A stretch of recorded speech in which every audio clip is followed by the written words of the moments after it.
اور بھی انہوں نے اس میں بہت سی باتیں کی ہیں، اور ان کا یہ کہنا ہے کہ اس کی وجہ سے بہت سے مسائل پیدا ہو گئے. بڑی محنت کی ہے انہوں نے اپنی اس ڈاکومنٹ پہ. اور بھی لوگ جو ہیں وہ اس قسم کی تجاویز دے رہے ہیں. یہ بھی کہا جا رہا ہے جی کہ سسٹم جو ہے وہ ناکام ہو چکا ہے، اس لیے اب پاکستان کو نئے صوبوں کی ضرورت ہے. لیکن یہ جو ڈاکومنٹ اس وقت میرے سامنے ہے جو کہ کہہ رہی ہے جناب کہ پاکستان میں جو 4 صوبے ہیں ان کو 32 ایڈمنسٹریٹو یونٹس میں تقسیم کر دیا جائے، اور 33واں جو ہے وہ اسلام آباد ہے، اس کو بھی ایک سیپریٹ ایڈمنسٹریٹو یونٹس بنا دیا جائے. تو 32 + 1 33 33 صوبوں کی یہ تجویز ہے.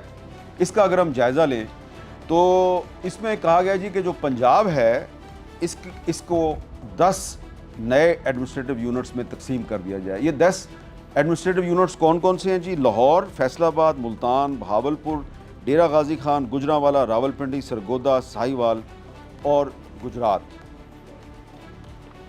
اور اس کے بعد یہ کہتا ہے جی کہ جو سندھ ہے، سندھ کو 7 نئے صوبوں میں تقسیم کیا جائے. اب وہ 7 نئے پروونسز یا ایڈمنسٹریٹو یونٹس کون سے ہیں؟ کراچی، حیدرآباد، لاڑکانہ، سکھر، شہید بے نظیر آباد، میرپور خاص اور بمبور.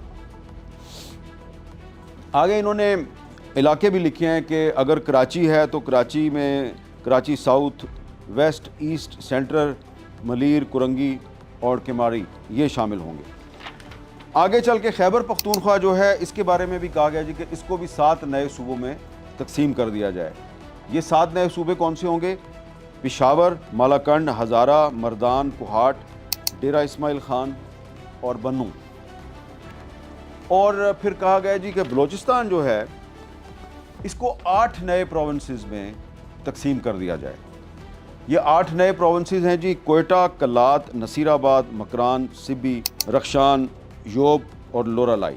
اور ان 32 نئے صوبوں کے ساتھ ایک 33واں صوبہ اسلام آباد ہوگا. اب اس ڈاکومنٹ میں جو تفصیلات موجود ہیں ان کو اگر ہم سامنے رکھیں تو ایسا لگتا ہے کہ یہ جو 33 نئے صوبوں کی تجویز ہے، اس تجویز میں جو لفظ پاکستان ہے، لفظ پاکستان،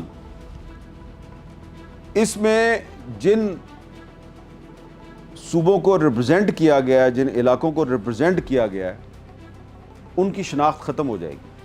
یعنی کہ آپ تجویز دے رہے ہیں کہ ہم نے پاکستان میں ترقی اور خوشحالی کے ایک نئے دور کا آغاز کرنا ہے، ہم نے پاکستان کو بہتر بنانا ہے. تجویز کا مقصد ہے پاکستان کو بہتر بنانا.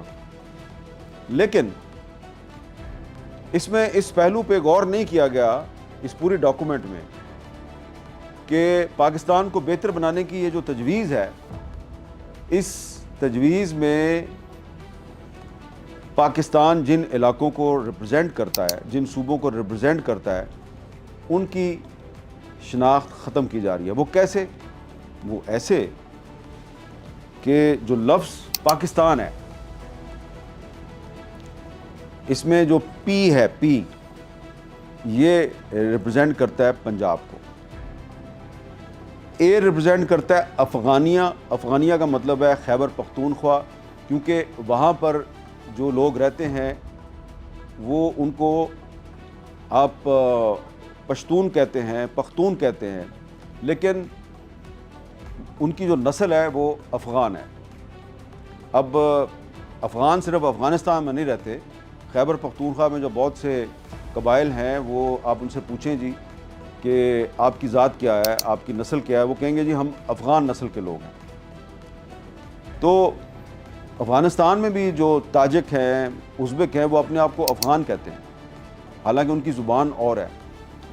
تو یہ جو اے ہے پاکستان میں، اے جو آتا ہے یہ افغانیہ کو ریپرزینٹ کرتا ہے. اور یہ تجویز جب بنائی گئی تھی چودھری رحمت علی صاحب کی طرف سے، تو انہوں نے اس میں جو لفظ اے شامل کیا تھا وہ ریپرزینٹ کرتا تھا افغان نسل کے لوگ جو خیبر پختونخوا میں رہتے ہیں. کے جو ہے اس میں وہ کشمیر کو ریپرزینٹ کرتا ہے. آئی کے بارے میں یہ انٹرپریٹیشن ہے کہ I is for Islam. S represent کرتا ہے سندھ کو، اور ٹی اے این تان یہ ریپرزینٹ کرتا ہے بلوچستان کو، اور اب گلگت بلتستان بھی اس میں آ چکا ہے، تو اس میں بھی TAN جو ہے وہ گلگت بلتستان کو بھی ریپرزینٹ کرتا ہے۔ تو یہ جو لفظ پاکستان ہے یہ دراصل پنجاب کو، سندھ کو، خیبر پختونخوا کو، بلوچستان کو اور کشمیر کو ریپرزینٹ کرتا ہے۔ تو اگر آپ صوبہ پنجاب ختم کر دیں گے، اگر آپ صوبہ سندھ ختم کر دیں گے اور ان کو نئے صوبوں میں تقسیم کر دیں گے، تو یہ جو لفظ پاکستان بنایا گیا تھا، اس لفظ پاکستان کی پوری جو ہسٹری اور بیک گراؤنڈ ہے وہ ختم ہو جائے گی۔ اچھا، اب اس میں ایک اور بھی پہلو ہے، اور وہ یہ ہے کہ پاکستان کے حق میں جو پہلی قرارداد ہے وہ سندھ اسمبلی نے منظور کی تھی 3 مارچ 1943 کو، 3 مارچ 1943۔ پاکستان 1947 میں بنا، لیکن سندھ اسمبلی نے 3 مارچ 1943 کو یہ کہا کہ ہمیں ایک علیحدہ ملک چاہیے۔ تو وہ سندھ اسمبلی جس نے پاکستان کے حق میں ایک قرارداد منظور کی، تو وہ سندھ اسمبلی اگر کہہ دے کہ جی سندھ میں نئے صوبے بننے چاہیے تو ٹھیک ہے، لیکن اگر وہ سندھ اسمبلی یہ کہہ رہی ہے کہ سندھ میں نئے صوبوں کی ضرورت نہیں ہے، اور اگر آپ زبردستی سندھ میں نئے صوبے بنائیں گے تو اس کا مطلب یہ ہے کہ سندھ کے لوگوں کو یہ کہنے کا موقع ملے گا کہ ہمیں پاکستان بنانے کی سزا دی گئی۔ تو اس سے پاکستان مضبوط نہیں ہوگا، اس سے پاکستان کمزور ہوگا۔ اب پنجاب پہ آ جائیں، اس میں کوئی شک نہیں کہ 1937 تک پنجاب میں جو تحریک پاکستان کی حمایت ہے وہ بہت کم تھی، اور 1937 میں جو الیکشن ہوا تھا اس وقت جو پنجاب مسلم لیگ تھی اس کے جنرل سیکرٹری تھے علامہ اقبال، شاعر مشرق، اور انہوں نے بڑی مشکل سے چھوٹی چھوٹی پارٹیوں کے ساتھ الائنس کر کے مسلم لیگ کے پلیٹ فارم سے امیدوار کھڑے کیے، اور 2-3 امیدوار جو ہیں وہ جیتے۔ اس کے باوجود تحریک پاکستان جاری رہی، اور 1940 میں لاہور میں قرارداد لاہور منظور ہوئی، اور پھر جو 1946 کا الیکشن تھا اس میں پھر مسلم لیگ جو ہے اس نے پنجاب میں اتنی سیٹیں حاصل کر لیں کہ پنجاب میں بھی جو یونینسٹ پارٹی کی جو حکومت ہے اس کے لیے ایک بہت بڑا چیلنج پیدا ہو گیا۔ اور پھر یہی پنجاب اسمبلی تھی جس نے 23 جون 1947 کو ایک ریزولوشن منظور کی کہ ہم نے، یعنی کہ پنجاب نے پاکستان میں شامل ہونا ہے۔ اور یہ بڑی انٹرسٹنگ ڈبیٹ ہے۔ ہمارے جو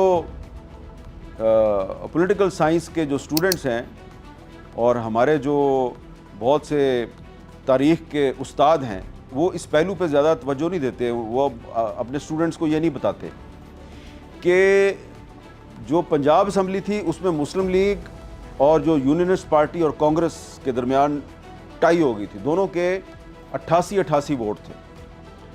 پاکستان میں شامل ہونا یا نہیں ہونا اس مسئلے پہ 88 ووٹ تھے۔ تو جو پنجاب اسمبلی کے اسپیکر تھے وہ کرسچن تھے، ان کا نام تھا SP سنگھا۔ تو SP سنگھا صاحب جو ہیں انہوں نے اپنا ایک فیصلہ کن ووٹ پاکستان کے حق میں ڈال دیا تھا۔ ایک کرسچن SP سنگھا کا ووٹ تھا، اس کے علاوہ سیسل گبن صاحب تھے، وہ بھی کرسچن تھے، انہوں نے بھی پاکستان کے حق میں ووٹ ڈالا۔ تو اس طرح جو مسلم لیگ ہے وہ 2 کرسچنز کے ووٹوں کی مدد سے پاکستان کے حق میں پنجاب اسمبلی سے ریزولوشن منظور کروانے میں کامیاب ہوئی۔ تو سندھ اسمبلی نے 1943 میں اور پنجاب اسمبلی نے 1947 میں پاکستان کے حق میں قرارداد منظور کی، اور پھر یہ پاکستان وجود میں آیا جس میں پنجاب بھی شامل ہے، سندھ بھی ہے، خیبر پختونخوا بھی ہے، بلوچستان بھی ہے۔ خیبر پختونخوا میں بھی پہلے کانگریس کی حکومت تھی، لیکن پھر ریفرینڈم ہوا خیبر پختونخوا میں کہ پاکستان میں جانا یا نہیں جانا، تو خیبر پختونخوا کے جو عوام کی اکثریت ہے انہوں نے بھی اس ریفرینڈم میں پاکستان کے حق میں ووٹ دیا۔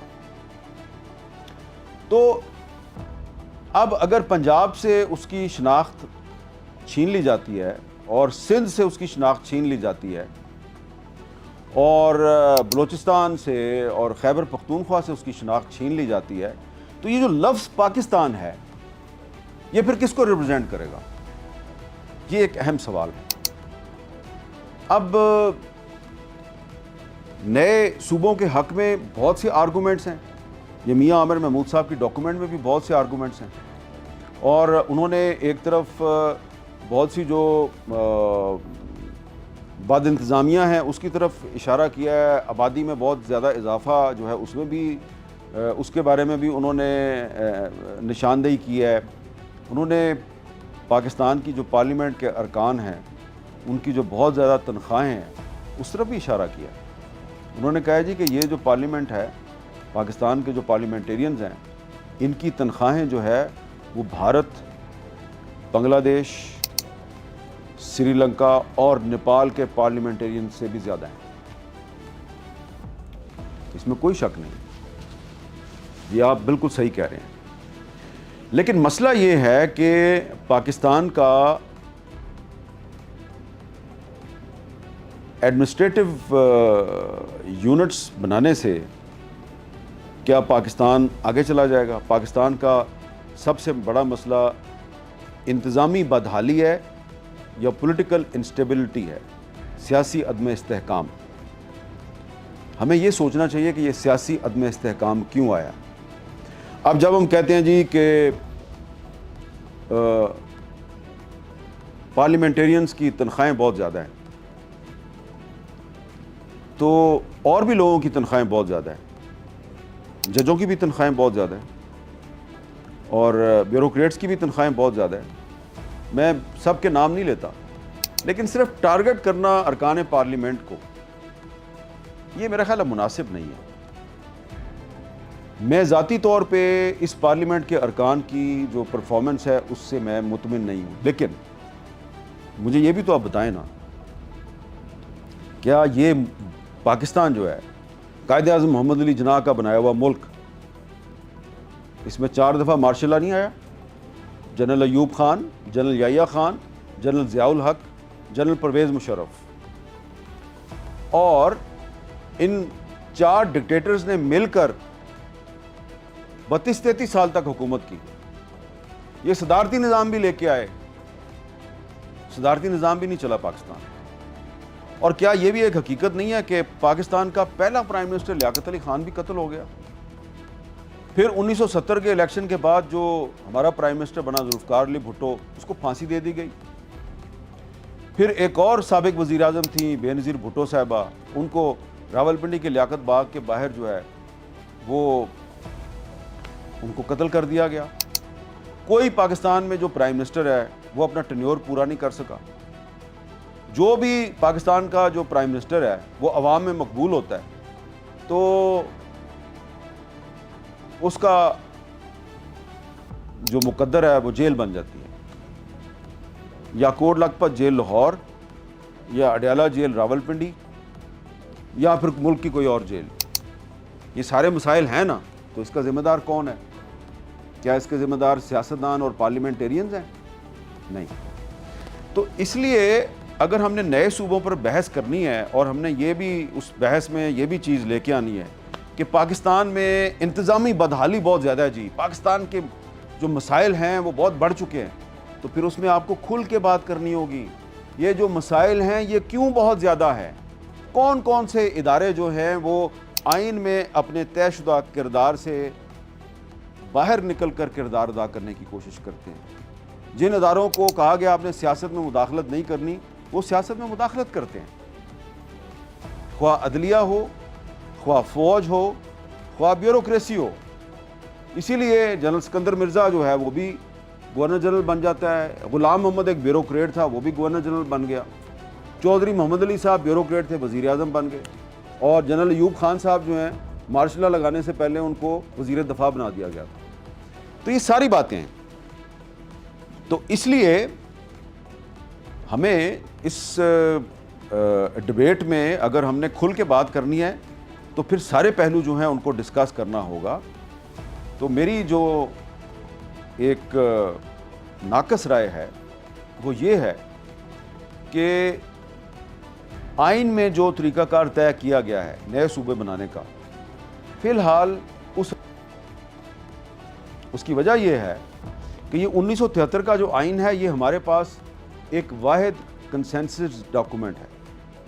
تو اس ڈاکومنٹ میں جو طریقہ لکھا گیا ہے صوبے بنانے کا، آپ کو فی الحال اسی پہ چلنا ہے. ہاں، آپ اس میں ترمیم کر دیں. آرٹیکل 239(4) جو ہے اس میں ترمیم کر دیں. سندھ اسمبلی جو ہے وہ بھی کنسنٹ دے دے، بلوچستان اسمبلی بھی کنسنٹ دے دے، تو پھر کوئی راستہ نکل سکتا ہے. لیکن اگر آپ زبردستی کریں گے تو پھر آپ اس پہلو کو سامنے رکھیں کہ پہلے ہی جو 2 صوبے ہیں وہاں پر بدامنی ہے، بلوچستان میں اور خیبر پختونخوا میں. تو اگر زبردستی ایڈمنسٹریٹو یونٹس کے نام پر نئے صوبے بنانے کی کوشش کی جاتی ہے تو اس سے نہ صرف سندھ میں بلکہ پنجاب میں بھی مرکز گریز رجحانات میں اضافہ ہو سکتا ہے. پنجاب اسمبلی 2 ریزولوشنز منظور کر چکی ہے نا، بہاولپور صوبہ اور جنوبی پنجاب صوبہ. بنا دیں اس کو، امپلیمنٹیشن کیوں نہیں کرتے؟ خیبر پختونخوا اسمبلی نے کہا ہے کہ ہزارہ صوبہ بنا دیں، اس کو بنائیں، آپ امپلیمنٹیشن کریں.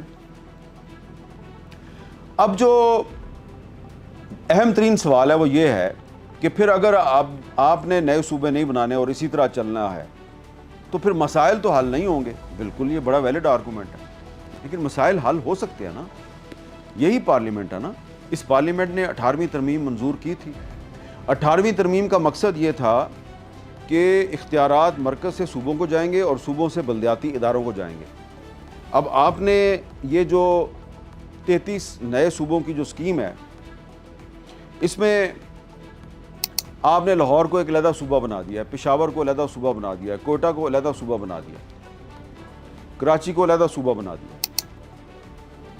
تو آپ بلدیاتی الیکشن کے ذریعے جو یہاں کی جو بلدیاتی حکومتیں ہیں ان کو اختیارات دے دیں، جو 18ویں ترمیم نے اختیارات دیے وہ ان کو دے دیں،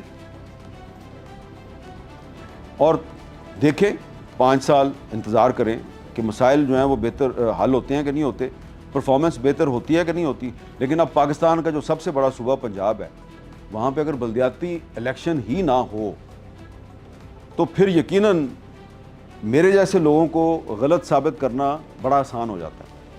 کیونکہ میں کہہ رہا ہوں نا جی کہ جو آئین میں طریقہ کار دیا گیا جی اس کے مطابق چلیں، اور میں کہہ رہا ہوں جی یہ 33 نئے صوبوں کی جو اسکیم ہے اس سے مرکز گریز رجحانات میں اضافہ ہوگا.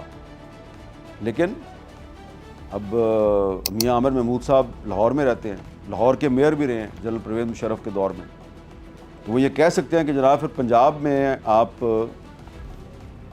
18ویں ترمیم جو ہے وہ کہتی ہے کہ بلدیاتی حکومتوں کو اختیارات دیے جائیں، تو کیوں نہیں دیے آپ نے؟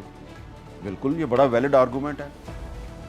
یہاں پہ آ کے تو سیاستدان جو ہیں ان کا کیس کمزور ہو جاتا ہے، ارکان پارلیمنٹ کا کیس کمزور ہو جاتا ہے.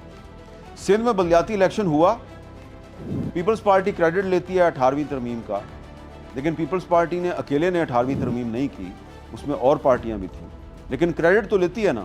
تو پھر کم از کم اپنا جو صوبہ ہے جہاں پہ وہ اتنے سالوں سے حکومت کر رہی ہے، سندھ میں وہ 18ویں ترمیم پر صحیح طریقے سے عمل درآمد کر کے دکھا دیتی، کراچی کو ایک رول ماڈل بناتی پورے پاکستان کے لیے اور پورے ساؤتھ ایشیا کے لیے، پوری دنیا کے لیے. لیکن کراچی شہر کے مسائل آپ دیکھیں تو اس کے بعد پھر آپ 18ویں ترمیم کی اندھا دھند حمایت نہیں کر سکتے. اتنے سال ہو گئے نا 18ویں ترمیم کو منظور ہوئے، امپلیمنٹیشن نہیں ہوئی. ٹھیک ہے، سیاست میں مداخلت ہوتی ہے، لیکن اگر سیاستدان چاہیں تو 18ویں ترمیم پر اس کی اصل روح کے مطابق عمل درآمد کر کے تو اپنے پہ ہونے والی تنقید کو وہ کم بھی کر سکتے ہیں، ختم بھی کر سکتے ہیں، لیکن وہ ایسا کرنے میں ناکام رہے. تو اس لیے جو سیاستدانوں کی ناکامی ہے انہوں نے 18ویں ترمیم پر صحیح طریقے سے عمل درآمد نہیں کیا تو ان کی ناکامی اور غیر سیاسی قوتوں کی جو سیاست میں مداخلت ہے اس کا نتیجہ یہ نہیں نکلنا چاہیے کہ آپ پنجاب، سندھ، خیبر پختونخوا اور بلوچستان سے ان کی شناخت چھین لیں۔ سندھ اسمبلی اور پنجاب اسمبلی جنہوں نے پاکستان کے حق میں قراردادیں منظور کی، آپ ان سے ان کی شناخت چھین لیں۔ اس لیے میری جو ناچیز رائے ہے وہ یہ ہے کہ یہ بڑا سینسٹیو سبجیکٹ ہے اور اس پر اگر بات کرنی ہے تو آپ کو ہر پہلو سے جائزہ لے کے بات کرنی ہے۔ اس پہ آئینی ترامیم کا ایک پورا پیکج جو ہے وہ تیار ہے، مجھے اس کا بھی پتہ ہے، لیکن سندھ اسمبلی تو کہتی ہے کہ جناب ہم صوبہ نہیں بنائیں گے، تو آپ ان کو کنونس کریں نا، ڈیبیٹ کریں، ان کو کنونس کریں۔ اور وہاں پر صرف پیپلز پارٹی نہیں ہے، اور بھی جماعتیں ہیں۔ سندھ میں صرف اکیلی ایک پیپلز پارٹی سٹیک ہولڈر نہیں ہے، وہاں پہ اور بھی بہت سی جماعتیں ہیں۔ ٹھیک ہے، کراچی میں متحدہ قومی موومنٹ پاکستان جو ہے وہ کہتی ہے جی کراچی کو علیحدہ صوبہ بنایا جائے، یہ ان کی ایک رائے ہے، لیکن وہ پھر آرگومنٹ سے کنونس کریں۔ یہ نہیں ہونا چاہیے کہ آپ ڈائریکٹ اسلام آباد میں اپنے اتحادیوں کے ساتھ مل کر زبردستی سے نئے صوبے بنائیں، تو اس زبردستی کا نتیجہ آپ ماضی میں دیکھ چکے ہیں۔ ماضی میں ہوا تھا نا، آپ نے دیکھا نہ تھا، 1 یونٹ بنا تھا، صوبوں سے ان کی شناخت چھینی گئی تھی، اس کا کیا نتیجہ نکلا؟ میں زیادہ ہسٹری میں جانا نہیں چاہتا، مجھے لوگ کہتے ہیں تم یہ ہسٹوریکل بیک گراؤنڈ کو لے کے آتے ہو جان بوجھ کے، اور پھر تم جو ہے نا وہ اپنے مقاصد جو ہیں، جو تمہارا ایجنڈا ہے اس کو پروموٹ کرتے ہو۔ مجھے ایک دفعہ یہ بھی کہا گیا جب میں نے کہا نا کہ پاکستان کو اسرائیل کو تسلیم نہیں کرنا چاہیے کیونکہ یہ قائد اعظم اور علامہ اقبال کی پالیسی نہیں ہے، تو میرے بارے میں کہا گیا کہ یہ ہر معاملے میں علامہ اقبال اور قائد اعظم کو لے آتا ہے۔ تو اس لیے میں زیادہ ہسٹری کو نہیں لے کے آتا اس میں، کہ پہلے بھی آپ نے صوبوں سے ان کی شناخت چھینی، 1 یونٹ بنایا، کیا ہوا؟ مشرقی پاکستان میں علیحدگی کی تحریک چل پڑی اور پھر کئی سال کے بعد مشرقی پاکستان آپ سے علیحدہ ہو گیا۔ 1 یونٹ نے بنیاد ڈالی تھی مغربی پاکستان اور مشرقی پاکستان میں نفرت کی۔ تو اب اگر آپ طاقت کے زور پہ، بندوق کے زور پہ یہ 33 نئے صوبے بنانے کی کوشش کریں گے تو اس سے پاکستان میں مرکز گریز رجحانات میں اضافہ ہوگا۔ اس لیے اگر نئے صوبے بنانے بہت ضروری ہیں تو جو آئین میں طے کردہ ایک طریقہ کار ہے اس پر عمل درآمد کریں، اور اس سے پاکستان کا جو سب سے بڑا صوبہ ہے اس میں 2 نئے صوبے بن جائیں گے، خیبر پختونخوا میں 1 نیا صوبہ بن جائے گا، پاکستان کے جو صوبے ہیں ان کی تعداد 7 ہو جائے گی۔ ہو سکتا ہے اس سے کوئی بہتری ہو جائے، اور اس کے بہتری کے نتیجے میں پھر ہو سکتا ہے کہ سندھ اور بلوچستان جو ہے وہاں پہ بھی یہ سوچ ڈیولپ ہو کہ ہمیں بھی نئے صوبے بنانے چاہیے۔ یہ طریقہ ہوتا ہے۔ اب اگر اس ڈاکومنٹ میں بھارت کی بڑی مثال دی گئی ہے جی کہ بھارت میں پہلے اتنے صوبے تھے اب اتنے ہیں، پہلے اتنی ریاستیں تھیں اب اتنی ہیں، جی بھارت میں کبھی مارشل لا لگا ہے؟ کبھی لگا ہے مارشل لا وہاں پہ؟ وہاں پر کبھی کسی پرائم منسٹر کو پھانسی دی گئی ہے؟ نہیں دی گئی۔ ٹھیک ہے، اندرا گاندھی جو ہیں وہ قتل ہو گئی تھیں، راجیو گاندھی صاحب بھی دہشت گردی کا نشانہ بنے تھے، لیکن وہاں پہ کسی ملٹری ڈکٹیٹر نے کسی الیکٹڈ پرائم منسٹر کو پھانسی نہیں لگایا۔ اس لیے پاکستان کا کمپیریزن آپ بھارت سے نہ کریں، پاکستان کا کمپیریزن جو ہے وہ آپ پاکستان میں رہنے دیں۔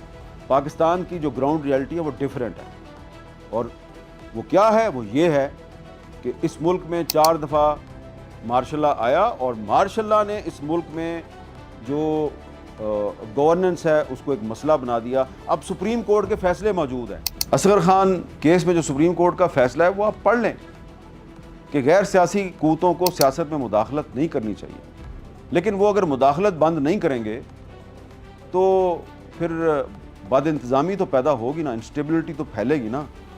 تو یہ جو 1973 کا آئین ہے، ہمارے پاس ایک آخری کنسنسس ڈاکومنٹ رہ گئی ہے۔ برائے مہربانی اس کا بیڑا غرق نہ کریں، اور اگر آپ نے پاکستان کو مضبوط بنانا ہے تو اس آئین پر عمل درآمد کریں، عمل درآمد کر کے دیکھ لینا ایک دفعہ۔ اب آپ نئے طریقے ڈھونڈ رہے ہیں جی کہ جی اس طریقے سے پاکستان کو آگے لے جائیں، اس طریقے سے پاکستان کو آگے لے جائیں، اوکے، آپ کی نیت پہ شک نہیں ہے، بھائی یہ جو 1973 کے آئین نے طریقہ کار وضع کیا ہوا ہے، اس پہ بھی تو عمل درآمد کر کے دیکھو نا. ایک دفعہ اس پہ 5 سال کے لیے بھی عمل درآمد کر کے دیکھو، 5 سال کے لیے عمل درآمد کر کے دیکھ لیں. پارلیمنٹ کو ذرا انڈیپینڈنٹ کرنے دیں، ہو جانے دیں، جوڈیشری کو بھی انڈیپینڈنٹ کر دیں، تھوڑی سی آزادی میڈیا کو بھی دے دیں، پھر دیکھیں پاکستان آگے جاتا ہے کہ نہیں جاتا. اتنی گزارشات کرنی تھی. بہت بہت شکریہ.